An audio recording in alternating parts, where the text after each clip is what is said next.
a paz do nosso Senhor e Salvador Jesus Cristo continue sempre abundante na nossa vida. Hoje daremos continuidade ao nosso estudo bíblico Conhecendo e Crescendo em Deus, o qual foi dividido em duas partes. Na primeira, nós abordamos sobre o tema Conhecendo Deus. Na segunda, nós falaremos sobre Crescendo em Deus, que é o crescimento espiritual. E eu gostaria de ler dois versículos bíblicos. Um que está em 2 Pedro, capítulo 3, versículo 18, e o outro em 1 Pedro, capítulo 2, versículo 2. 2 Pedro, capítulo 3, versículo 18. Antes, crescei na graça e no conhecimento de nosso Senhor e Salvador Jesus Cristo. A Ele seja a glória, tanto agora como no dia eterno. 1 Pedro, capítulo 2, versículo 2. Desejai ardentemente, como crianças recém-nascidas, o genuíno leite espiritual, para que por ele vos seja dado crescimento para a salvação. Em algumas versões, o genuíno leite espiritual aparecerá como leite racional. O crescimento na graça é tão importante quanto o crescimento no conhecimento de nosso Senhor e Salvador Jesus Cristo. Mas o que é crescimento? Crescimento está relacionado a desenvolvimento, progresso, evolução. E crescimento espiritual? Quando falamos nesse tema, estamos falando de desenvolvimento progressivo, amadurecimento que acontece no decorrer da nossa vida com Jesus. E ele possui três características que eu gostaria de citar para você nesse momento. A primeira característica do crescimento espiritual é que ele é essencial, ou seja, altamente importante. Segunda característica, ele é natural, ocorre espontaneamente. Terceira característica, ele é gradativo, ocorre aos poucos e não de uma só vez. Essas características, elas se aplicam somente a todas aquelas pessoas que nasceram de novo. Pessoas que tiveram uma conversão genuína com o Senhor Jesus.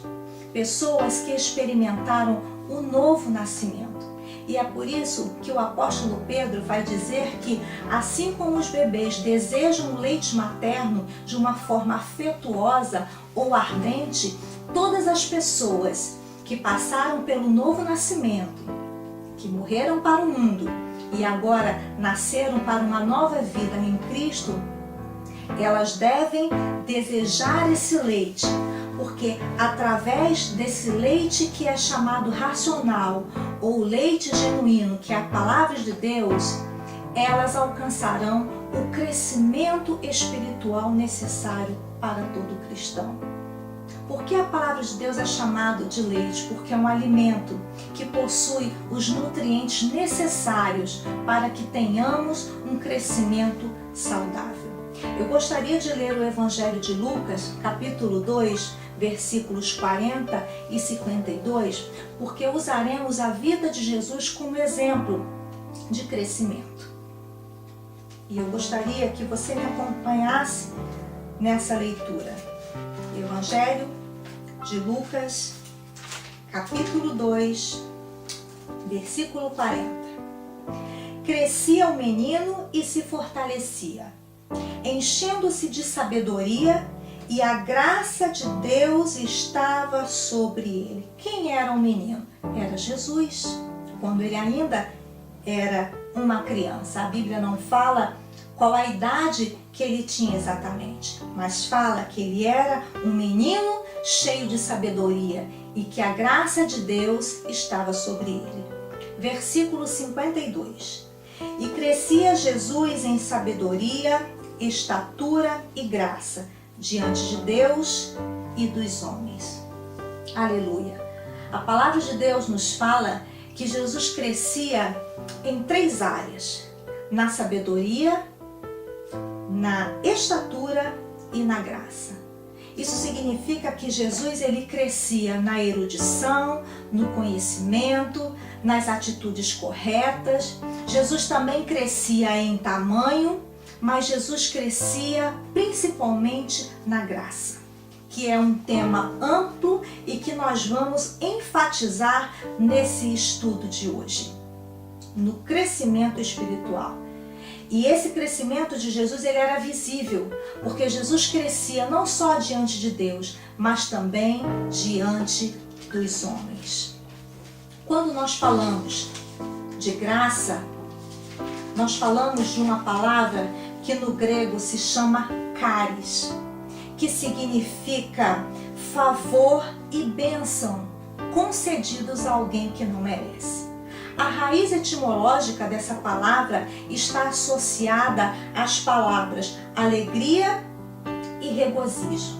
A palavra charis, ela também era muito usada nas cartas que os gregos escreviam uns para os outros. E ela aparecia logo no momento em que os gregos saudavam uns aos outros naquela correspondência. E essa palavra aparecia na carta com o objetivo de expressar que a pessoa a qual estava recebendo aquela correspondência, ela entendesse que o seu remetente desejava que sua vida estivesse cheia de alegria, cheia de boas coisas, cheia de regozijo e beleza. Que coisa linda! Mas, além disso, nós entendemos que a palavra charis, ela exprime um costume dos imperadores romanos da época. Todos os anos, separava-se um dia em que se celebrava a ascensão do imperador romano ao trono. O imperador, naquele dia de celebração, ele dava ou doava uma bonificação aos seus soldados que ele tirava do seu próprio bolso. E aquela quantia nada tinha a ver com o salário que normalmente os soldados recebiam. Eles não faziam nada para merecer aquele abono, mas o imperador romano fazia essa doação de coração. Era uma dádiva dada pelo imperador ao seu soldado. Da mesma maneira, nós não fazemos ou não fizemos nada para merecermos a graça de Deus, para merecermos o seu favor, para merecermos a sua bênção, para merecermos a sua salvação, o seu perdão, o seu cuidado e etc. E nada que nós possamos, não existe nada que nós possamos fazer para nos tornarmos aptos, habilitados, merecedores da sua graça. Mas o Salmo 84, versículo 11, nos diz que o Senhor nos dá graça. Então, essa graça, ela veio de graça, gratuitamente, sem que eu e você fizéssemos qualquer esforço ou tomemos qualquer atitude para merecê-la. Eu gostaria de ler com você Efésios capítulo 2, versículos 4, 5 e 7, onde Deus ele vai falar sobre a sua graça. Efésios capítulo 2, versículo 4. Mas Deus, sendo rico em misericórdia, por causa do grande amor com que nos amou, e estando nós mortos em nossos delitos, nos deu vida juntamente com Cristo. Pela graça sois salvos, e juntamente com Ele nos ressuscitou, e nos fez assentar nos lugares celestiais em Cristo Jesus, para mostrar nos séculos vindouros a suprema riqueza da sua graça, em bondade para conosco, em Cristo Jesus. Aleluia, glória a Deus. Nós não somos dignos da graça do Senhor. E quando nós ainda estávamos mortos nos nossos pecados, nas nossas iniquidades, afastados de Deus, o Senhor, com a sua infinita misericórdia, Ele nos salvou pela sua graça, nos trazendo para a sua maravilhosa luz, nos colocando em lugares celestiais, em uma posição de honra, porque através da graça nós fomos salvos, nós fomos resgatados e não por causa do nosso merecimento. E isso é lindo demais para nós entendermos. A graça, ela vai muito além da nossa compreensão.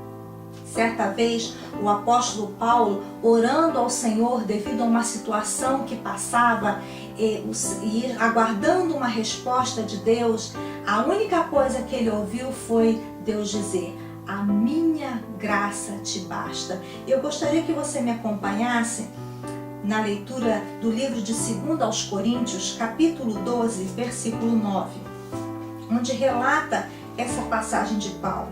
E para nós compreendermos melhor o que aconteceu com ele, nós vamos ler esse versículo. 2 aos Coríntios, capítulo 12, versículo 9. Então ele me disse, Paulo dizendo: a minha graça te basta, porque o poder se aperfeiçoa na fraqueza. Paulo havia recebido muitas revelações de Deus, e para que ele não se gloriasse, foi-lhe dado um espinho na carne. A Bíblia não nos fala exatamente o que significa esse espinho, mas estudando as Escrituras Sagradas, acreditamos que esse espinho representava uma dificuldade, uma adversidade, uma situação que lhe causava muita dor. E que esse espinho na carne havia sido enviado pelo mensageiro de Satanás, como diz no versículo anterior. Certamente, esse mensageiro de Satanás representava um ataque instigado de maneira demoníaca contra Paulo. E Paulo sofria mediante aquela situação, como muitas vezes nós também sofremos por um ataque do nosso adversário. E quando ele orava pedindo a Deus para que aquela situação fosse sanada, fosse resolvida, a única coisa que ele ouviu da parte do Senhor foi: a minha graça te basta.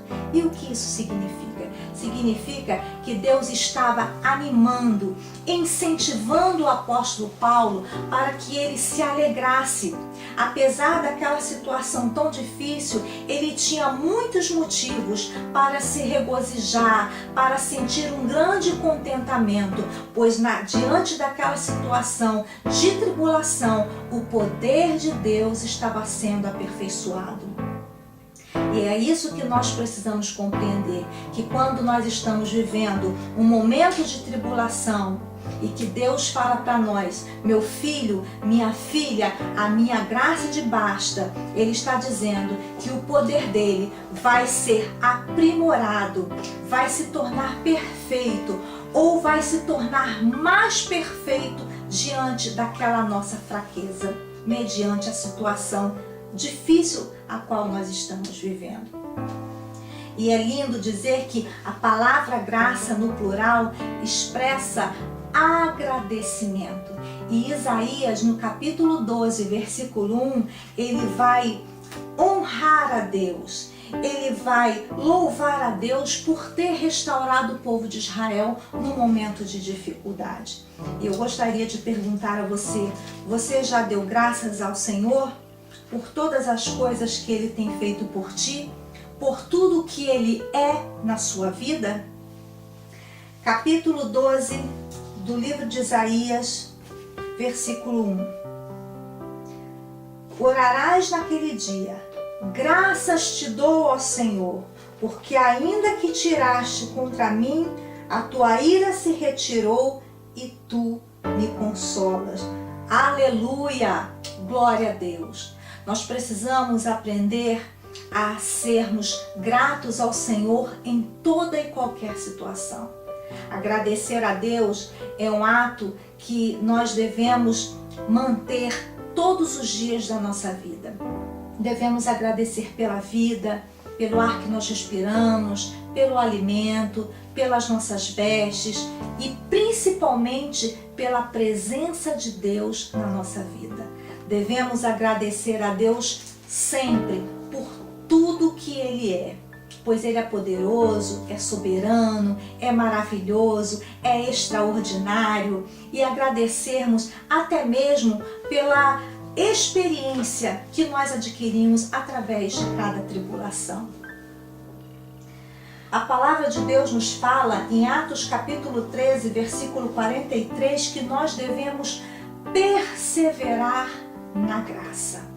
Ou seja, nós devemos continuar firmes na alegria, no regozijo que vem do nosso Deus, independente da circunstância que nós estamos vivendo. Às vezes, nós só nos alegramos quando algo bom nos acontece. Mas nós devemos ficar alegres mesmo quando as situações ruins também nos alcançam, pois sabemos que nós não estamos sozinhos, pois Deus estará sempre conosco em toda e qualquer situação. Atos, capítulo 3, versículo 43, nos diz assim.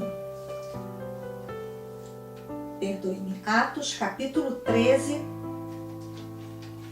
versículo 43.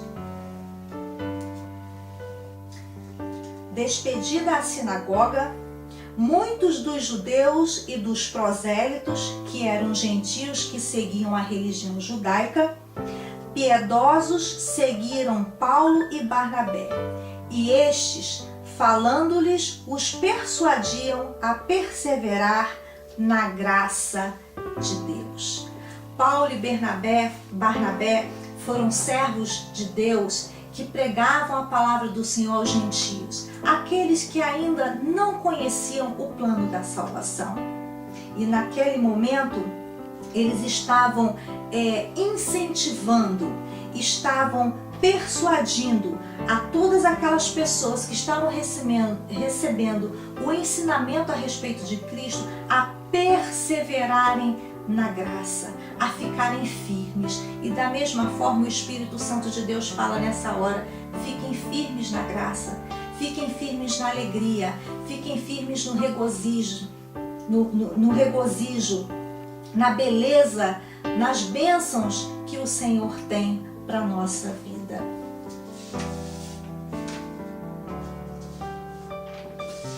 E eu gostaria de ler Atos capítulo 4, versículo 33, que fala sobre a proporção da graça.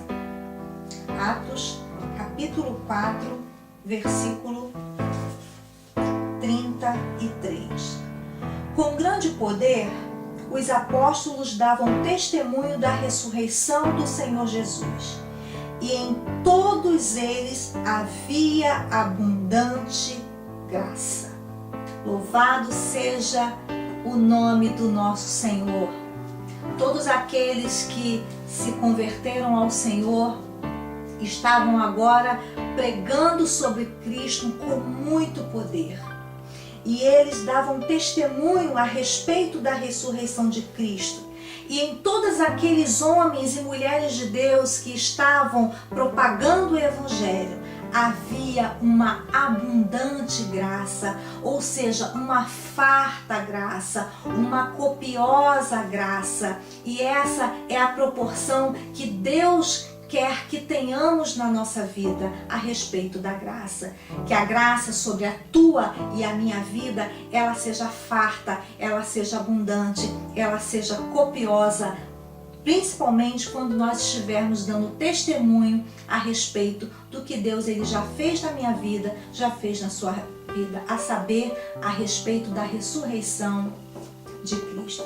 E eu gostaria de concluir esse estudo bíblico falando que crescer na graça é alcançar um desenvolvimento progressivo, e contínuo na alegria, no regozijo, no amor de Deus, no favor e nas bênçãos concedidas pelo nosso Deus.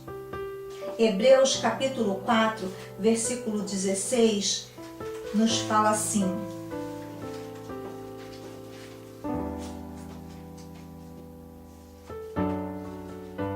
Hebreus capítulo 4, versículo 16. Acheguemo-nos, portanto, confiadamente junto ao trono da graça, a fim de recebermos misericórdia e acharmos graça para socorro em ocasião oportuna. O que Paulo está nos dizendo é que nós devemos nos aproximar do trono da graça de Deus confiadamente, cheios de confiança, sabendo que mesmo diante das adversidades que chegam até a nossa vida, Deus ele não está alheio a nenhuma delas. Quando eu e você necessitarmos nos chegar diante da graça do Senhor, que nós nos acheguemos com muita confiança, com convicção, com certeza de que Deus derramará sobre a nossa vida graça para que nós possamos ser mais do que vencedores sobre a situação a qual nos aflige. Amém? Você pode glorificar a Deus onde você está? Aleluia! Louvado seja o nome do Senhor. Hebreus capítulo 5, dos versículos 11 ao 14, nos fala sobre a falta de crescimento espiritual. Por que tantas pessoas estão na presença de Deus há tantos anos e permanecem como meninos? Não desenvolveram, não cresceram, não ocuparam uma posição de mestre, ensinando aos outros que são novos convertidos, mas permaneceram tomando apenas o leite racional ao invés de estarem se alimentando de um alimento mais sólido. E Paulo vai descrever essa situação no capítulo 5 de Hebreus, a partir do versículo 11. Nós vamos ler do 11 ao 14. E ele fala sobre os cristãos hebreus que não haviam progredido, que não haviam crescido espiritualmente.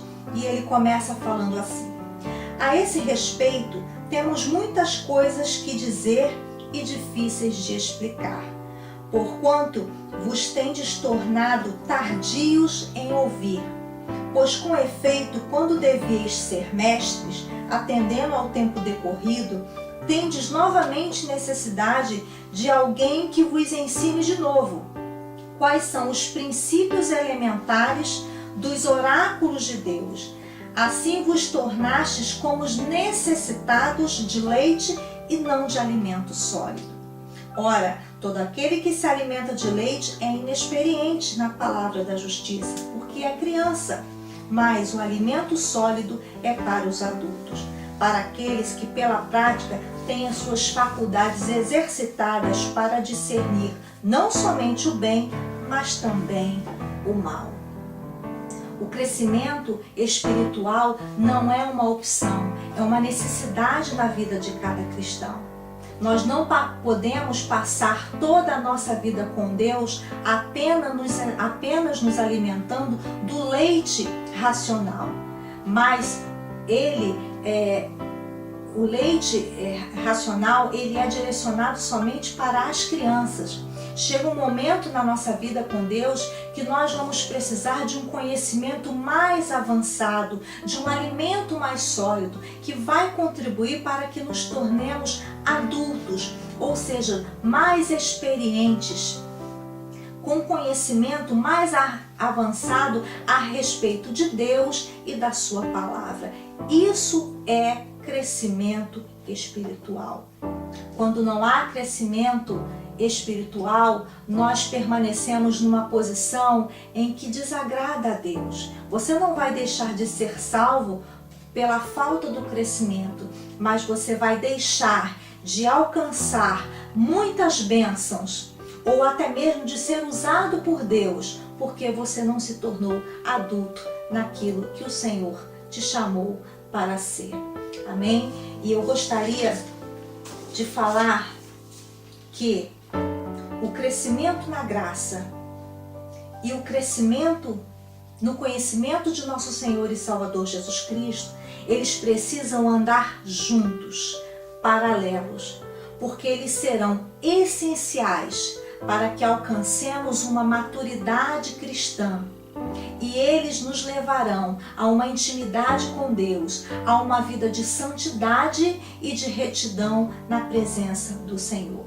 Charles Haddon Spurgeon, um pregador calvinista britânico que marcou a nossa história, ele ficou conhecido como o príncipe dos pregadores e o último dos puritanos. Ele faz a seguinte afirmação: se você quiser conhecer a Deus, você precisa conhecer a sua palavra. Cresça a cada dia na graça e no conhecimento do nosso Senhor e Salvador Jesus Cristo, pois essa é a vontade do Senhor. A Ele seja dada a glória para todo sempre. Amém. Vamos orar? Pai Celestial, nós te agradecemos porque o Senhor ricamente nos abençoa com esses estudos, ó Pai, da Tua Palavra. Senhor, muito obrigada pela Sua presença, por alcançarmos entendimento, compreensão a respeito da Sua vontade em relação à nossa vida. Muito obrigada, meu Deus, pelo crescimento espiritual, que a cada dia nós possamos crescer mais e mais no conhecimento das Escrituras Sagradas, para propagarmos o Evangelho, para que a Tua Palavra, Senhor, ela chegue até aquelas pessoas que ainda não Te conhecem. Meu Deus, muito obrigada por tudo. Obrigada porque até aqui o Senhor tem nos ajudado. Obrigada porque sem Ti nós nada somos e nada podemos fazer, pois o Senhor é quem dá o crescimento. É isso que nós Te pedimos e Te agradecemos em nome de Jesus, aquele que reina e vive para todo sempre. Amém e glória a Deus. Que o Senhor Jesus te abençoe.